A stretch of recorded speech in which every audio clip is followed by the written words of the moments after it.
Арбаңыздар, урматтуу мекендештер, КТРК Спорт телеканалынын түз эфиринде арена берүүсү стартталды. Кызматыңыздарда Кубан Жумамединов. Барыңыздарды 21 март Наурыз майрамы менен чын жүрөктөн куттуктайбыз. Бүгүн дал ушул майрамга арналып өткөрүлгөн көк бөрү боюнча мелдеш кече күнү Чолпон Ата шаарында жыйынтыкталган. Анын жыйынтыгында жогорку лигада ынтымак командасы достуктуу финалда жеңип чемпион аталды. Бүгүн ушул турнир тууралуу жалпысына сөз кылабыз жана албетте ынтымак командасынын жеңиши тууралуу дагы сиздер менен чогуу биргеликте мыкты маек курабыз. Аны эмесе конокторду тааныштырсак, дал ушул ынтымак командасынын жетекчиси Ринат Солтонов жана ынтымак командасынын көзгө басар оюнчусу жекеме-жекедеги мыкты оюнчу Норус Ратбек уулу. Ассаламу алейкум, кандайсыздар? Жеңиш кут болсун алгач. Рахмат. Аны эмесе албетте финал тууралуу да алда сөз кылабыз, бирок сөз башынан болсун. 2021 жылдын биринчи мелдеши канча убакыт даярдандыңыздар, канча убакыттан бери ушул мелдешти күтүп келдиңиздер? Даярдануу биздеки ушул 2020 эле башталган. Кубок бизде эпидемиялык ситуацияга жараша кеч башталгандыктан бизде убакыттар болуп, ушул декабрдын ошо ортолорунан баштап даярдоо баштаганбыз аттарыбызда. Бир 2 ай даярдандык го дейм, вообще. Даярдыктар кайсы жакта жүрдү? Даярдыктар бул жерде эле шаардын четинде Кызыл Тоо деген айылда бизде өзүбүздүн сарайыбыз бар. Дос балабыздын. Ошол жерде даярдоо өттү. Анан кээ бир көрөрмандар айтып атат, бул турнирде ынтымак командасынын аттары бир аз чабыл болуп калды, даярдык анча эмес болуп калды окшойт деп. Бул ойлорго канчалык деңгээлде кошуласыздар жана чындап эле президенттин кубогуна караганда даярдык анчейин болбой калдыбы? Эми бул аттар жаныбар да.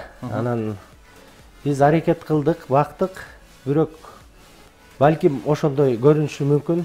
Оюнчулар дагы ошондой деп ойдо. Кичине кубокко караганда кичине аттарыбыз даярдыгы кичине, бирок даярдыгы жакшы, бирок кичине слабый болуп калышы мүмкүн. Анан ушул тайпалык баскычтан сөз баштасак, алгач Сары Өзөн жана Жаш күч командалары менен кез келдиңиздер. Ушул Чучугулакка кандай көз караштасыздар? Норус мырза, сиз айтсаңыз. Ассаламу алейкум, бирте. Чучугулак айдем эки тайпада. Ошо А группа, Б группа. Айда эч кандай эме жок. Ошо Чучугулак ошондой келди, биз ошого дайындан ойнодук.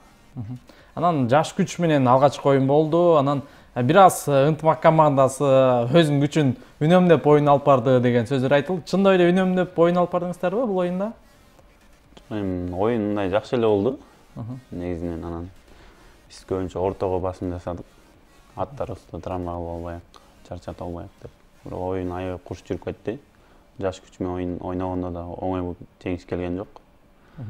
Ошо.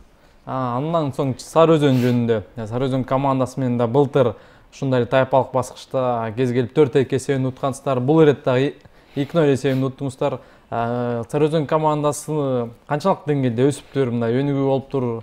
Атаандаштык канчалык болду бул жолу? Сары Өзөн командасы бул ушул Кыргызстанда фавориттердин бири. Өтө күчтүү команда. Деңгээли аябай жогору. Биз үчүн аябай кыйын болду бул команда менен ойнош. Бирок биздин тактикабыз, даярдануубуз жардам берди. Ошо. Демек, эми финалга токтололу. Финалда адаттагыдай элдик классик болуп, ынтымак менен достук жааты кез келди. Анан оюн алдында президенттин кубогунда бир ийри эсепте жеңгенден кийин мындай жеңебиз деген ишенич көп болсо керек, Оюн алдында кандай сезимдер болуп? Эми ар бир команда даярданууда ошо жеңем деп даярданат, мээнет кылат. Ал ишеничин дайыма алып жүрүш керек, утам деген. Бизде ишенич болгон, бирок бул достук командасы дагы өзүңөр айтып кеткендей эл классика ынтымак экөө. Акыркы жылдары финалда кездешип жүрүшөт. Оомат биз жакта экен, Кудайым буйруп бизге насип кылыптыр жеңишти. Норус мырза, айтсаңыз, ушул оюн алдында жеңебиз деген үмүт канчалык деңгээлде жогору эле? Президенттин кубогунда ийри эсепте уткансыздар, бул ирет дагы ушундай эле бир оңой жеңебиз деген ойлор болду беле? Албетте ар бир команда оюнга жеңебиз деп чыгат. Чемпион болушун баарынын оюнда бар. Биз командабыз менен бул ушу Норус 2021-ге кандай оюн болсо да дайынданып чыкканбыз. Албетте достук командабыз да аябай күчтүү команда, курама команда, күчтүү оюнчулар бар. Оюн аябай катуу болду, өзүңүздөр көрдүңүздөр. Ушу Алмат биз жакта экен, биз жеңиш биз тарапта болду. Оюн жүрүшүнө токтолсок, 2 салым салдыңыздар, андан соң 4 салымды өткөрүп алдыңыздар да. Мындай президенттин кубогунда ошол ынтымак командасы коргонуу мыкты болуп жеңген деген ойлор айтылган. Анан коргонуусу мыкты ынтымак командасы 4 булакты кантип өткөрүп алды деген суроо жаралат да. Эми бул жерден бизде ушул даярдануу убагында аттарыбыз травма алып калды. Мында айтканда бир 3-4 атыбыз травма алып калды. Кайсы армактарды санап берип коесуздар? Байрак деген атыбыз травма алып калды. Финалга чыккан жок. Биз финалда 11 ак менен чыктык. Чагылган деген коргоочу атыбыз травма алып калды. И Сармат бирок оюнга чыкты. Бирок травмасы бар болчу да. Бирок аксаган эмес. Демек ошол аттар бир аз жаракат алып, бирден бир себеп коргонуу ушулар болду деп биз чечим чыгардык өз ара сүйлөшүүдө. 2-0 болуп аткан себеби биринчи таймда биздин аттарыбыз жакшы учуркап, жакшы оюн көрсөтүштү, балдарыбыз. Экинчи таймда биздин аттарыбыз ушундай токтоп калды да. Чарчагандыктанбы, өзү көл кум оор, көлдө өзү аттар аябай оор жүгүрөт. Ошондуктан ушул экинчи таймда биз ойлойбуз, ушул себептердин бири ушул аттарыбыз. Анан кичине ушу стартка чыгып атканда дагы тактика жактан кичине ушу тактика жактан да бир аз жаңылыштык болду деп ойлойбуз. Анан 3-чү таймда кайра балдар чогулушуп ошол 4-2 болуп турган учурда командага кандай сөздөрдү айттыңызбы же оюнчулар өздөрү чогулуп кантип кайрадан маанайды көтөрүп эсеп теңеп кете алышты? Бул жерде бизде тренерибиз бар. Биз көп киришпейбиз. Ошо тренерибиз өзү балдар менен чогуу капитан болуп тактика түзүшөт. Биз толук ишенебиз, булардын тажрыйбалары чоң. Норус мырза айтсаңыз, ушул 4-2 утулуп жаткан матчтын үчүн эмне деп мотивация берди же ошол эле команда капитаны болобу Жолдошбек мырза же болбосо дагы башка оюнчулар сиздерге кандай кеңештерди берди? Биздин тренер Урмат Шелпеков агабыз ушу 4-2 боло эсеп утулуп атканда өз ара машвара болду. Сүйлөшүүлөр жүрдү. Ойнойлуу, дальше алдыга кетели, артка жол жок деп балдар биригип, капитан Жолдошбек Орозбаев агабыз ушундай бизге дем берди. Ойнойлуу, уталы деп. Ошо өзүнүн ич ара эле сүйлөшүп, жакшы ниет менен чыкканбыз. Анан ошол финалда дагы бир окуяларга өтө көп бай болду. Анан ошол 4-чү улак салынып жаткан учурда Элеман дагы бир көзгө басар оюнчу ауттан чыгып кетти деген ойлор айтылууда. Анан сиз буга кандай көз караштасыз? Ошол окуя жөнүндө оюңузду. Эми оюн убакта көп нерсе болот, судьялар жаңылыштык болот. Эми адам болгондон кийин баардыгын көрө албайт да. Судья байкабай калышы мүмкүн, көрбөй калышы мүмкүн. Бирок ар бир нарушение деп коелук, нарушениени өз убагында караган жакшы да. Эгер достук оюнчулары байкап калганда, ошол жерден токтотуп, ошол жерден териштирсе болмок да. Анан кийин оюн бүткөндөн кийин бул уже кароого мүмкүн эмес да. Оюн өтүп кетти, основной убакыт бүттү. Ошондой анан главный судьянын чечими бар болгон. Биз баш ийишибиз керек да. Өзүбүз да кайталоодон көрүп ошол жерде кайталоодон өзүбүз көрүп көрдүк. Баягы чыгыптырбы, чыкпаптырбы? Кызыгып карап көрдүк, чыкпаптыр да. Себеби баардыгы эле YouTube'да турат азыр видеосу. Линия көрүнүп турат. Жакшылап карасак, эми ар ким өзүнө ылайыктап карашы мүмкүн, бирок менин караганымда чыкпаптыр да.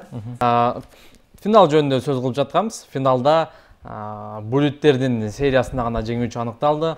Оюн алдында ушундай буллеттер болот деп күткөнсүздөрбү? Анан командада даярдыктар болду эле ошо буллет салуу боюнча кимдер салат эгер болуп калса? өзү бул буллитти биз күткөн эмеспиз. Себеби эми мен ушу улакты аралашып жүргөндөн бери ушул финалда ушундай буллиттерди кездештирген эмесмин да. Ушундай чоң оюндарда. Бирок ушундайга жеттик, буллитке жеттик. Оюн өтө оор болду. Ошо машык учурунда даярдандыңыздар беле? Буллитти ыргытып, ушундай болуп калыш мүмкүн деген ойлор келди беле? Ооба. Ушу атайын көк бөргө дайынданып жүргөндөн кийин бардыгына дайын болуш керек да. Негизи буллит ыргыткан балдар да бар. Ыргыта албаган балдар да бар. Баарына дайын эле болуп чыкканбыз. Анан турнирдин жыйынтыгында адаттагыдай эле мыкты оюнчулар, мыкты аргымактар аныкталды. Жогорку лигада мыкты оюнчу Нуржан Мелисбекұлы алды. Анан албетте Нуржан буга чейин тайпалык баскычтарда жакшы оюн өткөрдү, финалда дагы жакшы улактарды салды. Өткөнкү турнирде да мыкты оюнчу аталган. Анан Нуржандан башка дагы кайсыл оюнчуларды мына баса белгилеп айтып кете аласыз? Ынтымактын ичинен, ошол башка командалардын ичинен ким өзүн жакшы көрсөттү деп ойлойсуз? Турнирде өзү мыкты оюнчулар, бул эми командалык оюн болгондон кийин баардык оюнчулар мыкты. Себеби коргонуу жагынан, чабуулчу жагынан, жекеме жагынан бизде баардыгы мыкты деп эсептейбиз оюнчуларды. Мындай бөлүү жок. Бул эми баягы бирөөсү жакшы иштебесе уже залакасы тиет да командага. Бизде бөлүү жок, бирок Мелисбек уулу Нуржан татыктуу жакшы оюнчу болду. Анан мыкты аргымакты Достук командасынан Шахмат аттуу аргымак алды. Анан Норус мырза айтсаңыз, дал ушул Аватар менен Шахмат беттешпеди, эрөөлүү болду. Анан ушул Шахматтын күчтүү жагы эмнеде экен? Кандай баа бердиңиз бул аргымакка? Бул эми Шахмат бул өтө аябай чоң жылкы өзү. Данчага аралашкан жылкы да. Аватар менен буну Шахматты Эрсултан аябай жакшы көндүргөн да, таптап. Табын келтирип. Бунун массасы да бар да. Бул аябай чоң жылкы. Аватар өзүнүн эле кыргыз жылкы да. Ушул экөөнүн мындай күчү сал тең келбей калды окшойт да. Анан ошол кийинки мелдештерде эми шахматка кантип мындай туруштук бересиздер? Кандай ойлор бар? Кийинки мелдештерде эми буюрса өзүбүз тактика ойлоп чыгарабыз балдар менен. Бирок Аватарда күчтүү жылкы негизи. Шахматка туруштук берет деп ойлойбуз. Эми албетте жогорку лига гана эмес, биринчи лигада оюндар болду. Ага дагы көз салып, мындай оюндарды көрсөңүздөр керек. Биринчи лигадагы командалар канчалык деңгээлде күчтүү экен деп баа бердиңиз? Убакыт өткөн сайын ошол көкбөрүбүз ойногуп атат. Мына быйылкы Норус турниринде 21 команда катышты. Биз аябай сүйүнсөк болот. Ошол 21 команданын арасынан финалга чейин жеткен ушул 7-өгүз менен Кара Бура командасы мыкты оюндарды көрсөтүштү. Эми ошол жеңген Кара Бура командасы жеңди биринчи лигада. Кийинки турнирде жогорку лигада өздөрүнүн күчүн сынайт. Кандай баа бересиздер? Кара Бура жааты мыкты деңгээлде туруштук бере алабы ошол? Ынтымакка, жаш күчкө айтор. Кара Бура командасында оюнчулар, тажрыйбалуу оюнчулар, высший лигада ойногондор, сборный Кыргызстанда ойногон оюнчулар бар. Келечеги кең.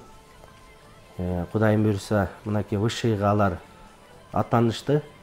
Бул жерден эми аттарын күчтөш керек. Көкбөрүдө ошол ат көп ролду ойнойт.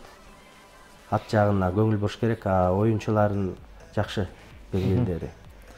Анан буйрса кийинки турнир, 9 май турнири Талас жергесинде өтөөрү айтылууда. Анан канча убакыттан кийин кайра даярдыктар башталат? 9 май убакыт аз калды. Мындай караса бир ай чамасында эле убакыт калды. Биз азыр аттарыбызды таркаткан жокпуз. Баарын бир жерге алып келип, азыртадан эле багууга койдук. Даярдануу башталат жакын арада. Албетте эми талаш жергесинде болуп жаткандан кийин ынтымак командасына эки эсе көбүрөөк жоопкерчилик болсо керек, өз жеринде утуу дегендей. Буга чейин улуттук көчмөндөр оюндарында Талас облусу утулуп калган, эми ынтымак командасы кандайдыр бирдеңе жеңиш керек го дейм, Туура. Анан кандай ошо даярдыктар өтө көбүрөөк башталыш керек? Туура, бул жерде баягы жеңип жүргөн команданын жоопкерчилиги аябай чоң. Элдер дагы, көрөрмандар дагы ошону күтөт. Ынтымак командасы кубоктун чемпиону, анан буюрса мына Норуста да чемпион болду. Эми 9 майга аябай эле жоопкерчиликтүү менен барышыбыз керек. Үйдө өзүбүздүн кичи мекенибиз Таласта болуп аткандан кийин даярданууну биз жогорку деңгээлге коюшубуз керек да. Кудайым буюрса, жакшы оюн көрсөтөбүз деген ниеттебиз. Анан ошол быйыл трансферлерге жол берилбейт деп федерация тарабынан чечим чыкты. Анан бул чечим кандайдыр бир деңгээлде сиздердин командаңыздарга зыян келтирген жокпу? Биз бул чечим ошол жанагы ооруга байланыштуу пандемия убагында көп турнирлер отмена болуп калган. Көп командалар контракттарын төлөшүп, оюндар болбой калган. Ошондо июль айында онлайн форматта ошол федерациянын өкүлдөрү чогулуп, добуш менен ошол чечимди кабыл алганбыз. Убактылуу токтотуу 2021-ге чейин.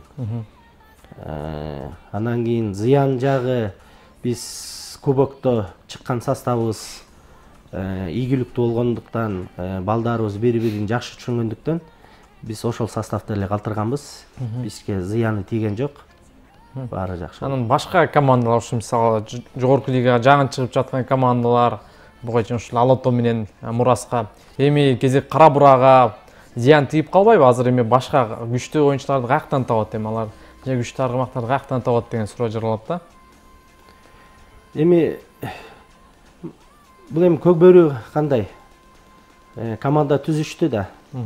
Түзүшкөндө булар алдын ала ушул жогорку, өзү бул жаңы эреже эмес. Просто бул жерде мурун Норустан башталчу, Норус башталган турнирден ошол сезон кубокко чейин моратория болчу. Бул жерден жана пандемияга байланыштуу күзгө жылып кетти да. Күздөн күзгө. Бул жаңы эреже эмес. Жаңы түзүлгөн командалар булар эми ошого даярданып, ошол высшийга секиребиз деп, ошого сразу даярданыш керек да, бир сезонго. Себеби Норусту утса 9 майда высшийга секирет, эгер биринчи место алса. Ошон үчүн булар заранее ошо высшийга расчет алып даярданыш керек да командалар. Анан сизге оюнчу катары башка бир клубтарда ойноо жөнүндө мындай келишимдер, сунуштар түштү беле буга чейин? Ооба, түшкөн. Буга чейин ошол 2017 ынтымакта, андан кийин кайра Бакубат Таласта ойнодуңуз. Анан ошол карьераңызда канча командада ойнодуңуз? Анан орто жолдо кайсы командалардан сунуш түштү? Ошол жөнүндө кененирээк айтып өтсөңүз. Мен Даткада ойноп чыктым эң алгач. Алымпул деген байке бар болчу. Ошол ой кайын болуп алып чыкканда, анда мен кичеке болчумун, өтө эле жаш. Ошол агабыз мени алып Бишкекке чейин ээрчитип, Көлгө чейин ээрчитип, ошонун салымы чоң да берди. Анан Даткадан ынтымакка өттүм. Ынтымактан кайра Бакубатка өттүм. Бакубаттан кайра эле ынтымакка, биздин командага келдим. Сунуш түшкөндөн эми көп эле командадан, 3-4 командадан келди. Эми анын атын атабай эле коёк.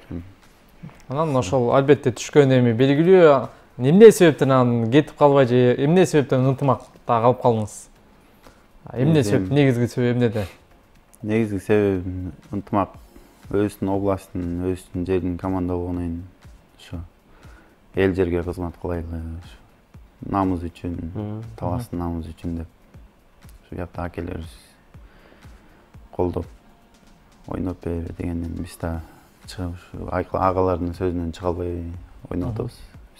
Негизи эле ошол талаш жергесин абдан өнүккөн эмес Көкбөрү. Анан февралда өтмө кубок болду. 4 райондун ал жакта өтө бир кыл чайнашкан беттеш болуп, ал жакта да упай тең болуп, Талас району менен Кара Бура району, жаңылбасам. 34төн упай болуп. Анан ошол турнир жөнүндө кенен эле токтолуп кетсек, канча айга созулду, канча команда кенен айтып кетсеңиз. Бизде ошол күз айларынан башталат. Биринчиден булар айыл өкмөтүнөн оюн башталат. Айыл өкмөтүнөн оюндар болот жазга чейин. Анан жазында райондор аралык шерине деп коебуз, турнир болот. 4 райондон сборный чыгат, 4 команда.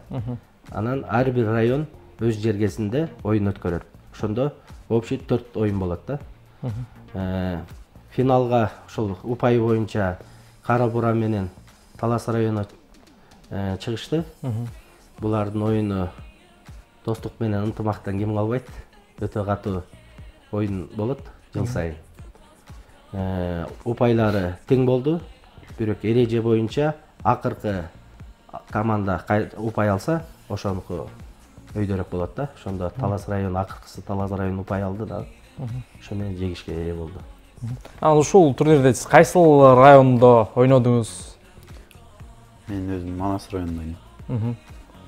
Анан кандай болду мелдеш Манас району үчүн? Манас району үчүн быйылкы жыл жакшы эле жыл болду негизи.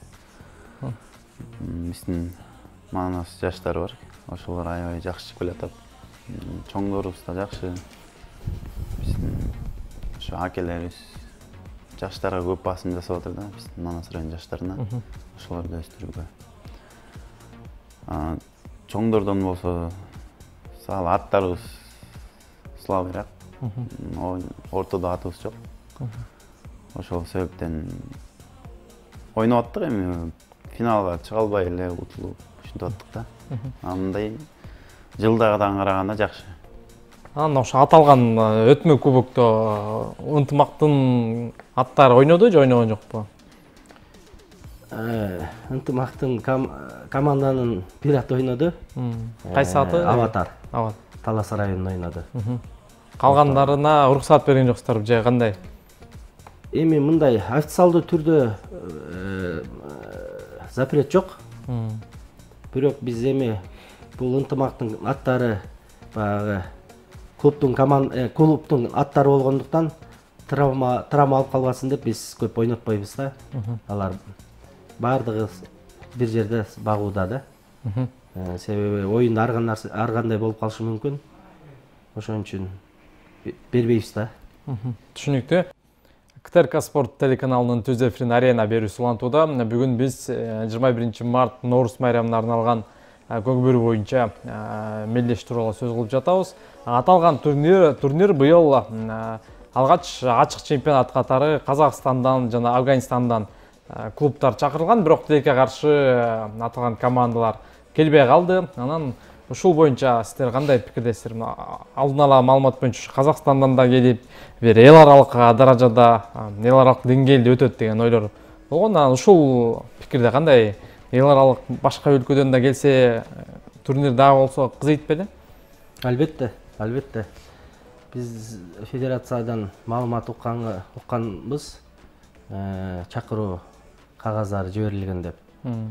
Бирок акыркы убакытта келе албайбыз деген жоопту алыштыр. Бирок келгенде жакшы болмок. Көкбөрүнүн өнүгүшүнө, кызыгуусуна сон болмок келсе. Ноорус мырза, сиз айтсаңыз, буга чейин ушул башка Казакстандын командалары менен ойногонсузбу карьераңызда же ойной элексизби азырынча? Ойногонбуз. 2015 Асанбай Аскаровдун турнирин алып келгенбиз. Датка командасы болуп, Кыргызстандын атынан. Кандай ошол Казакстанда Көкбөрүнүн абалы дагы мындай ойногонду каалайсызбы башка казак туугандар менен дагы? Ооба, ойносок. Негизи чакырганда келишип ойносок жакшы болмок. Мисалы. Казакстанда 2015-те барганда алар кайныңкы Текен менен ойношду, Казан менен, Тайказан менен. Азыр алардыкы башкача болуп кетти. Анан бул турнирде бир аз аттар алыс болуп калды деген ойлорду айттыңыз. Анан ошол командага кайсыл жаңы аттар кошулду бул турнирде? Анан дагы 9 майда жаңы аттарды алайлы деген ойлор барбы? Бизде бул командага ошо 4 жаңы атыбыз кошулду. Алар мындай чоң деңгээлде оюндарга катыша элек болчу, бирок райондук оюндарда катышып жүргөн аттар. Ошолордун арасынан ошо 1-2 атыбыз жакты.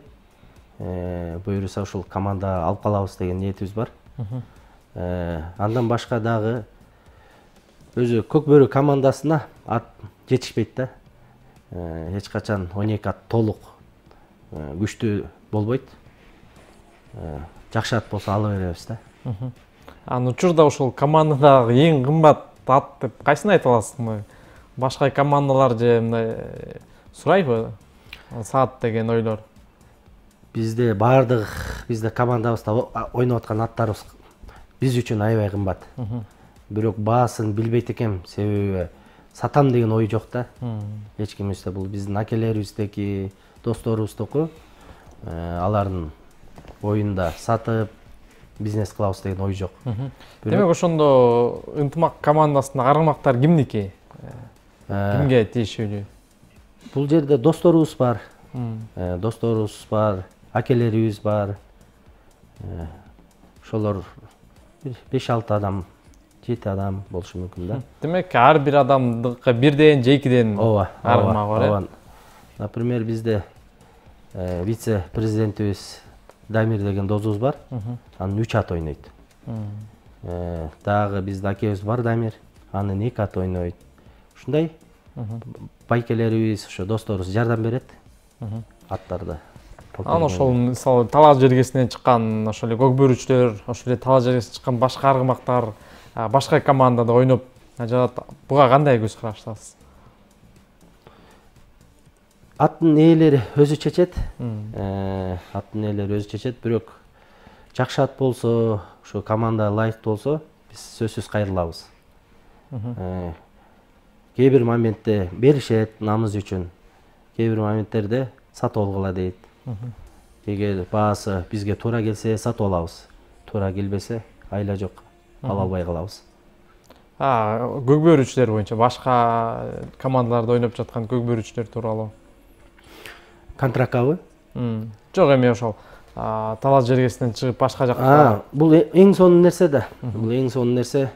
Себеби биз эми баарыбыз кыргыз болгондон, кыргызстандык болгондон кийин балдарыбыз башка клубтарга барып, тажрыйба алышып, көкбөрүнүн өнүгүүсүнө салым кошуп атышат. Эң сонун нерсе. Ошол сонун. Эми алдагы турнир жөнүндө сөз кылалы. 9 май азыркы план боюнча талаш жергесинде канча команда катышат? Азырынча белгисизби? Же уюштуруу иштерине кимдер жоопкерчиликте болот? Бул уюштуруу ишине өзү Көкбөрү федерация, Кыргызстандын Көкбөрү федерациясы жоопту. Ушул азыркы Норус турнирине катышкан командалардын баардыгы өзү келиш керек да, себеби ар бир областка квота берилген. Ал квоталарды ошол областтык федерация кандай контролду алып туруш керек да келишине. Биз ойлойбуз, ушу турнир Норуска канча команда катышса, ошончо команда таласка келет деген ойдобуз. Жакшы, анан Норус мырза айтсаңыз, алдыда сизде мындай кандай максаттар бар? Да кандай ийгиликтерди жаратсам деп, негизи эле ушул Көкбөрүдөгү сиздин негизги максатыңыз эмне? Көкбөрүдө негизги максатыбыз ошо Көкбөрүнү өнүктүрсөк деген. Ошо Көкбөрү атайын ошо ат үстүндө ойноп жүргөндөн кийин Көкбөрүнгө салым кошуп, ошо дүйнөлүк деңгээлге чыгарсак, ошо мировойго киргизсек деген ошо негизи эле баарыбыздын оюбуз ошол да.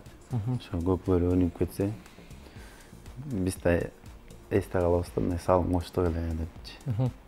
Анан буюрса алдыда Түркияда улуттук көчмөндөр оюндары, тактап айтканда дүйнөлүк көчмөндөр оюндары болот. Анан Кыргызстан улуттук курамасына ынтымактан канча оюнчу кириш мүмкүн деген ойлор бар сизде? Негизи эле Кыргызстан улуттук курамасына кирем дегендер мыкты оюнчулар көп экенин түшүндүк. Демек атаандашка абдан курч болсо керек ал жакта дагы.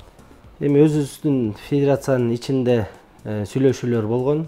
Буга чейин деле көчмөндөргө ошондой эрежелер менен эле курама команда түзүлүп келген. Ушул эгер көчмөндөр күзүндө болуп кала турган болсо, ушул Нооруз менен 9 май эки турнирдин жыйынтыгы менен кайсыл команда утса, упайы көп болсо, ошол команда түзөт курама команданы. Ошондо мисалы ынтымак жеңсе кандай болуп калат? 50% ынтымак командасын колдоо. Буга чейин ошондой болгон. Буга чейин 50% кайсыл команда утса, 50% түзүп келген. Капитан команда, сборный команданын капитаны дагы кураманын ошол жеңген команда түзгөн. Биз ойлойбуз, мунусунда деле ошол эреже бойдон калат деп. Анан ошол ынтымак командасынан башка командаларда ушул турнирде сизге мындай ким ачылыш болду? Буга чейин мисалы ошо Манас Ниязов, Рустам Тынариев эмес, мындай аты көп элге чыга элек болсо дагы ушул турнирден кийин жылдызы жаны деп. Ошол эле аргымактар боюнча дагы. Достук командасында 7 номердеги ошо Султан деген жигит мыкты оюн көрсөттү. Аты дагы, өзү дагы. Мен ойлойм, быйылкы сезондо эң жакшы оюнчу болду да. Жакшы оюнду көрсөттү деп ойлойм. Сиздин оюңузча атаандаштардын ичиненби же өзүңүздүн өнөктөштөрүңүз ичиненби? Негизи быйылкы турнирде ошо эң эле мындай көзгө көрүнүктүү жогорку лигада да. Ошо менин оюмда ошо Султанчик болду да. Аябай жакшы ойноду. Эгер достук чемпион болуп кеткенде сөзсүз Султанчик алмакта мыкты оюнчу. Чоң рахмат. Тилекке каршы убакыт учкан куш экен. Берилген 45 мүнөт аягына келип жетти. Сиздерге убактыңыздарды бөлүп келип бергениңиздер үчүн чоң рахмат. Урматтуу телекөрүүчүлөр, бүгүн биз кече күнү жыйынтыкталган көк бөрү боюнча республикалык мелдеш тууралуу сөз кылдык. Студиябызга да ушул мелдештин чемпиондору ынтымак командасынын өкүлдөрүн чакырганбыз. Дагы бир жолу белгилеп коелу, ынтымак командасынын жетекчиси Ринат Султонов жана команданын жекеме-жекедеги оюнчусу Нооруз Раатбек уулу. Ал эми урматтуу телекөрүүчүлөр, биз сиздер менен коштошобуз. Туп-туура бир жумадан кийин кайрадан эле сиздер менен амандашабыз. Ага чейин баарыңыздарга ден соолук каалайбыз.